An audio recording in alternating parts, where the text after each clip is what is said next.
RTV6 News at 6. Working for you. Good evening and thanks for joining us here at 6 o'clock. I'm Nicole Griffin. Let's get right to the very latest on the coronavirus and its impact on Indiana. Today we learned Indiana's death toll from COVID-19 is now 813. The number of confirmed cases in our state, more than 15,000. More than 81,000 people have been tested so far in Indiana. And developing tonight, a long-term care facility in Montgomery County has 14 confirmed cases of COVID-19. The county's health department was notified Saturday about the 14 cases at Ben-Hur Health and Rehabilitation in Crawfordsville. A total of 26 people were tested Friday after multiple people had fevers on Thursday. Residents who tested positive have now been put into isolation. Starting tomorrow, more Indiana healthcare providers and facilities can resume elective medical procedures. Governor Eric Holcomb signed an executive order on Friday. Those providers and facilities must have enough personal protective equipment. The order applies to dentists, hospitals, and veterinarians. A church in Fishers thinks they've found a way to still hold services while adhering to the COVID-19 pandemic guidelines that are in place. RTV6's Troy Washington is working for you to explain how the church plans to rebound and keep Hoosiers lifted during this time. We are officially in a situation where your religious freedoms have been removed in the interest of public health. For weeks, I-Town Church has done the virtual services and stayed out of the sanctuary to promote social distancing and to slow the spread of COVID-19. People who are physically strong are growing spiritually and emotionally sick. And I believe the solution to this problem is the physical gathering of the church. Starting this Sunday, the doors of the church were open again. There is no substitute for being in God's presence together. The church realizes everyone might not agree with their decision, but they say they are following CDC guidelines, taking extra precautions, social distancing, and they will also make sure to follow state rules put in place by Governor Holcomb. We're going to have a professional hospital cleaning company on site all throughout the day. They actually have a machine that kills all viruses on contact, and they'll be disinfecting the building between every single service. We are adhering to far stricter guidelines than every other public place where you can still legally gather. The church plans to allow only 10 people in at a time for services. The plan is to do 40-minute services every hour on the hour. However many days it takes until everyone who wants to worship gets the chance. This could potentially require a lot of services and a long time, only serving 10 at a time. But we didn't plant this church for life to be easy or to have a big crowd. We planted it to help hurting people. Working for you in Fishers, Troy Washington, RTV6. Troy, thank you. In order to attend services, tickets are required and can be requested online. During the pandemic, I-Town Church has donated 160,000 pounds of food and has donated 74,000 masks and counting. Well, the next time you shop at Kroger, you will notice employees are now required to wear face masks as the coronavirus pandemic continues. The new policy went into effect today. According to an email sent out to customers, the company will provide masks to employees unless the employee prefers to wear their own suitable mask from home. Kroger says they are also working to supply face shields for employees who are unable to wear a mask for medical or other reasons. The email also encourages customers to wear a face mask while shopping, which has been recommended by the CDC to prevent further spread of the virus. RTV6 is committed to connecting Hoosiers with job opportunities and resources. It's an initiative we've been focusing on for more than a year, but now with thousands of people filing for unemployment during the pandemic, our Hiring Hoosiers initiative is more important now than ever before. If you're looking for a job right now, the Indiana Department of Transportation is holding a virtual career fair. INDOT is looking to fill over 100 positions. It will take place on Microsoft Teams, a video conferencing app, from 10 a.m. to 11 a.m. this Thursday. It will be a chance for applicants to log on and learn more about the different jobs by listening to INDOT speakers, and then they are encouraging you to apply. Like any company, we're always looking for great people to join our team. We're excited about this opportunity. Obviously, everyone's had to think outside the box during this coronavirus situation. So we're hoping that this is a way to kind of bring people in and get them working for the state. Some of the positions they are looking to fill include highway maintenance technicians, equipment mechanics, construction project inspectors. Search for this story on the RTV6 app. We have details on how to log on for that virtual career fair this Thursday, and you do not need to register ahead of time. And hiringhoosiers.com is also where you can connect with many companies that are looking to hire right now, and there are several listed at this hour.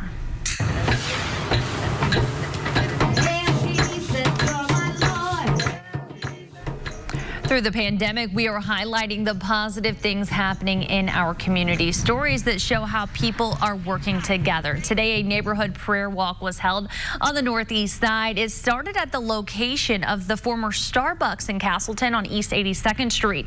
This is where a new drive-through food pantry will open in the coming weeks that will be operated by Faith, Hope, and Love Community.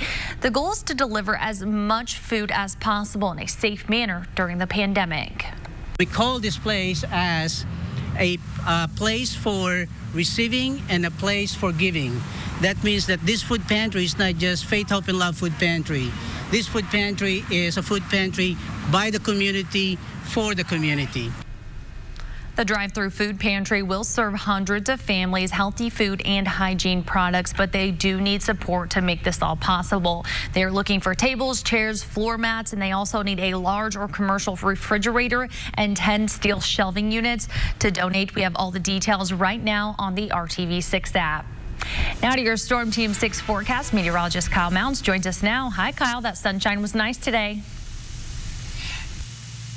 Yeah, Nicole, it turned into a beautiful afternoon here in central Indiana after a damp start. You can see on Storm Team 6 radar that rain continuing to move away from us into portions of Ohio and Kentucky. And actually, our skies are clearing pretty quickly out there. And with that sunshine, temperatures have rebounded into the lower 60s, even with that north breeze around 20 miles per hour. As we go through the evening, we are going to see with those skies clearing and the winds tapering off, temperatures will fall pretty quickly. We're into the lower 50s already at 10 o'clock, and tomorrow morning that means a frosty start for some of us. Mild afternoons though as we return and rebound those temperatures. We've got some more rain chances in the 7-day forecast. Nicole. Kyle, thank you. Coming up on the news at 6, much of the attention this weekend is on a handful of states that have opted to relax coronavirus restrictions and open some businesses. But other states see their battles as far from over. U.S. Warehouse. Thanks for joining us, Callie. This is RTV6 News at 6, working for you. Tonight, 2 people are hospitalized after a fire at a northwest side apartment complex. Pike Township fire crews responded to Hewlett Drive, not far from 86th Street and Michigan Road. The fire was coming from the second floor of a 2-story apartment building. One of the people taken to the hospital jumped from the second floor. Tonight, people who live in 4 different units that now have significant damage are displaced. As the United States closes in on 1 million confirmed cases of COVID-19, some states have begun to reopen, but others are still under stay-at-home orders until mid-May. One key to reopening will be testing, and officials will be watching for 14 consecutive days of declining hospitalizations. Here's ABC's Rachel Scott with all the details. The severity of the COVID-19 pandemic and how to move forward varies greatly from state to state. Georgia is one of the first states to begin reopening, allowing gyms and salons to open on Friday. And tomorrow, theaters and restaurants will join them. On Monday, Montana and Mississippi will allow retailers to operate with social distancing measures in place. Tennessee restaurants will be allowed to open at 50% capacity. Colorado will allow personal services like dog grooming and personal training. But in the Midwest, an Illinois food processing plant has been shut down by the county health department amid COVID-19 concerns. And despite protests, Michigan's governor has extended her stay-at-home orders through May 15th. And today has issued new safety measures to protect consumers, but has relaxed some social distancing policies, allowing for some recreational activities. No one wants a second wave. It would be devastating for the health of our people and for our economy. And so we've got to be really smart. In Maryland, where there have been more than 18,000 cases and more than 800 deaths, the governor has laid out a 3-phase plan to reopen his state's economy. Everything is going to be based on the numbers and the science. We're not going to do anything anything that's going to put anybody in more danger. Among the numbers each state will be looking at, the rate of hospitalization. Federal guidance from the CDC is that before you start reopening, the state and the regional hospitalization rate must be in decline for 14 days. Many experts believe the key to reopening will be testing. New York's Governor Andrew Cuomo says his state is now compulsively, obsessively focused on testing, signing an executive order Saturday allowing all first responders, healthcare workers, and essential workers to get tested for the virus. New York also rolling out antibody testing for frontline workers at 4 hospitals, as well as transit workers and police officers. The hope is that those exposed to the virus may have developed antibodies and possible immunity. There's a reasonable assumption that when you have an antibody that you are protected against reinfection. But that has not been proven for this particular virus. Rachel Scott, ABC News, Washington. Rachel, thank you. A few weeks ago, Indiana Governor Eric Holcomb extended our stay-at-home order until May 1st. That is this Friday. No word yet on whether he will call for another extension before then. RTV6 is proud to be working together with the United Way of Central Indiana during this crisis. We're teaming up for the COVID-19 Community Economic Relief Fund. The initiative supports organizations that serve people and families affected by the pandemic. You can donate to the fund by texting HELP 2020 to 91999. Kyle. Yeah, Nicole, you know, we finished off really nicely this weekend after we got the rain out of here. Took the dogs for a walk earlier today. Felt pretty nice, but it was a little windy, and it's still breezy out there. You can see those north winds still around 20 miles per hour, occasionally gusting around 30 miles per hour for us. Although we've got the sunshine, and that is making the difference, getting those temperatures into the lower 60s. Indy and Greenwood right now at 62, 63 for you in Muncie. But as the winds subside and those skies continue to clear, here's where we're heading overnight. Temperatures in the middle to upper 30s. So again, we've got that potential for some patchy frost out there. May want to cover up some of those plants and protect them here as we go into Monday morning. But it is going to be a beautiful day if you're working from home to take that work out on the patio with lots of sunshine. Temperatures are going to get back into the lower 50s already by 10 a.m. and we'll see those afternoon highs climbing into the middle 60s. Pretty standard stuff here for the end of April. 67 in Bloomington, 65 Monday afternoon in the Richmond area. So here's a look at TrueCast, gradually increasing those clouds as we get into Monday afternoon and Monday night. You notice by 10 o'clock in the evening, chance for a couple of very light rain showers over northern areas. I think as we go Monday night into Tuesday morning, it's going to be very light and very scattered rain. Not all of us will see the wet weather there. And Tuesday actually will be a little bit warmer, even though we're going to have the cloud cover around. Look at those temperatures surging into the 60s already for the lunchtime on Tuesday. And we'll find afternoon highs that make their way into the 70s. That's ahead of that next weather system, though, so it is an active pattern. As we get into Tuesday night, 11:30, that's where we could have a few stronger storms moving through central Indiana, and that will taper off as some rain going into our Wednesday. Right now, there is a marginal threat across the western portion of the state Tuesday night. Some of those storms could be on the stronger side with some gusty winds. So that is something, of course, we'll be updating you on as we go through the next couple of days. Looking at that 7-day forecast, temperatures fairly mild here through midweek, briefly cooler on Thursday at 56. And right now, next weekend, those temperatures can't be beat with highs back into the 70s. Saturday, though, looks like the better outdoor day, as right now we've got that chance, Nicole, of some scattered showers and thunderstorms in next Sunday's forecast. All right, Kyle, thank you so much. Well, still to come here on the news at 6, many parents are asking, where do we go from here? Up next, preparing for a new normal by helping kids transition out of isolation. Visit myskagdealer.com today. As isolation continues, some parents are wondering if there are any negative long-term effects on their kids. Our Scripps correspondent spoke with one child psychologist about what to look for as we come out of isolation and begin thinking about how to rebound into our new normal. For many Americans, these past few weeks have been about balancing a lot in an unprecedented time. Even just kind of the structure of our lives is completely different, and we've lost all of our usual supports and things that just help us function as families. Psychologist Laura Anthony says this quarantine can have a big effect on kids, and a new emotion that your kids could be feeling is grief. They're not able to participate in sports, clubs, or outside of school activities. That's a place where, you're having fun, you're with other people, you're learning a lot about yourself and about society, and we can't get that back. But she says parents can help kids transition to a life that might look a little different than before the pandemic. I think your first response as a parent is to kind of just check in with your kid. Is there anything you're worried about? Anything you've been thinking about? What's happening in your mind these days? So do those frequent kind of mental health check-ins with your kids. She says look for behavior that is sustained. If anxiety or sadness gets so extreme that your kids really aren't functioning anymore, that's when it's time to reach out to a professional. I expect we're going to have a lot of reaching out in the days to come when it feels like we're moving past the crisis stage and into this is just how it's going to be for a long time. I think that can be particularly hard on kids. But there aren't just negative feelings. As we go through the pandemic, she says it's an opportunity to build resilience. If you want to try to look at the brighter side, I don't think we're going to have a whole generation of kids who are permanently damaged. What I think we're going to have is a whole generation of kids who are really resilient. I'm Lindsay Boach reporting. Their pizza, better than a sandwich. Papa John's.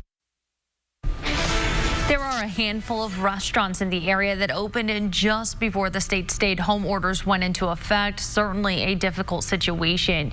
One new restaurant in Carmel is using its local support to now help others. Brad Brown shows us how. The new kolache factory near 106th Street and Michigan Road opened on March 4th. Less than 2 weeks later, owner Lan Haywood had to make a quick pivot. We don't get as much walk-in traffic with not as many people going to work. It's just not, the volume of business is just not there. So we've really been able to adapt and come together as a team, and it's really been good for us. But his crew has made the adjustments to stay open. Customers continue to turn out for these pillowy soft buns filled with anything from breakfast to lunch to fruity sweets. Kolache is a Czechoslovakian originated dish. The original kolache was just fruit. One of those customers came from just up the road. Michael Dickerson works at Engage Financial Group. He's been gathering big lunch orders from coworkers and friends and supporting local restaurants. They're trying to hold on to their employees as long as they can. And they need to pay their rent. They need to pay their utilities. They need business from people. One day a couple weeks ago, Michael made a stop for kolaches, a lot of kolaches, and he left a very generous tip for Lan and his staff. One, I like kolaches, but two, he had just opened, so if we could support him and keep him going. It's a pretty big order and it's good for us, but we're also able to build relationships, especially now since we're new, so that's great. Lan turned that tip into a gift card to pay it forward. This week, they donated several big boxes of baked goods to the staff and kids at the Indianapolis Children's Bureau. We're really looking to partner and be a part of the community and support those people who are on the front lines doing the hardest part of this work. A lot of the credit, goes right back to him. He's done a good job. Good business owner. He's just trying to support people. A great example of opening wallets and opening hearts, working together in these tough times. My main goal for this was to see if I get a couple of people doing the same thing. A few people do the same thing for different businesses. That can make a big difference. I think that if we can weather this opportunity, then we'll definitely be poised for a good future here. Working for you in Carmel, Brad Brown, RTV6. Brad, thank you. There are two other kolache factory locations locally, 96th Street and Allisonville Road, also at 116th and Guilford in Carmel. RTV6 and the Indy Chamber of Commerce have joined together as we work to protect Indiana businesses. You can find more about the Chamber's Buy Indy effort on our site, theindychannel.com/open, and discover more businesses that are open for you. There you will also find stories in our We're Open Indy series. Take a look at these sweet treats. Jennifer Stout and her daughters, who live in Shelby County, are trying to make this stressful time go by faster. They baked these cookies to give out to high school seniors in their community. community. They have also baked cookies for the elderly and people who can't leave their homes right now. They are hopeful it touches the hearts of those they deliver to and brings them joy in the midst of the storm. Kyle. A chilly start to our Monday, but a very nice finish as those temperatures will make their way into the 60s as clouds increase. Rain chances ramping up Tuesday night, Nicole. All right, Kyle, thank you. And thank you so much for joining us. We'll see you right back here tonight at 11. Have a great night.